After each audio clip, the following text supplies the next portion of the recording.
as the next step in my inquiry into what writing is, I decided to try creating a font based on my own handwriting.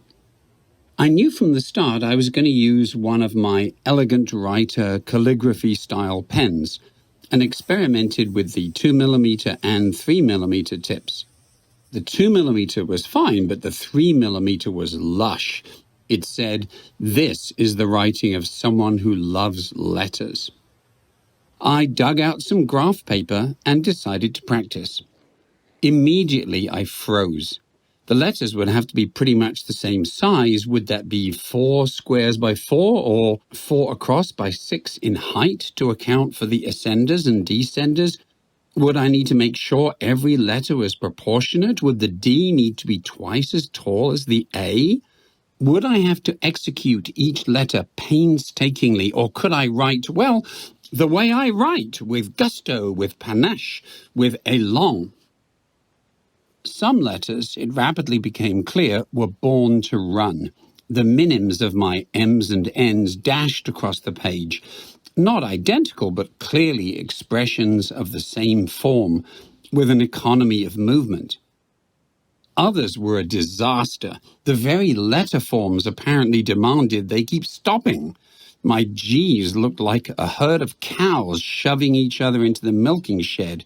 Literally no two looked alike. Gusto and panache had long turned to anxiety and haste, which in turn made my italics slope more and more sharply. I knew at once it would be impossible to create a consistent angle of slope for my letters.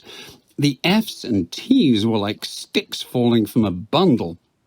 Every time I stopped, it felt as though I couldn't start again because I couldn't remember how I wrote the next letter. With the K's and U's, I found a rhythm, but with the Q's and S's, it was as though I had never written them in my life. I reached the lowercase z with a mixture of horror and relief. By now my hand was shaking. Time and again as I scribbled, I found myself thinking, who are you?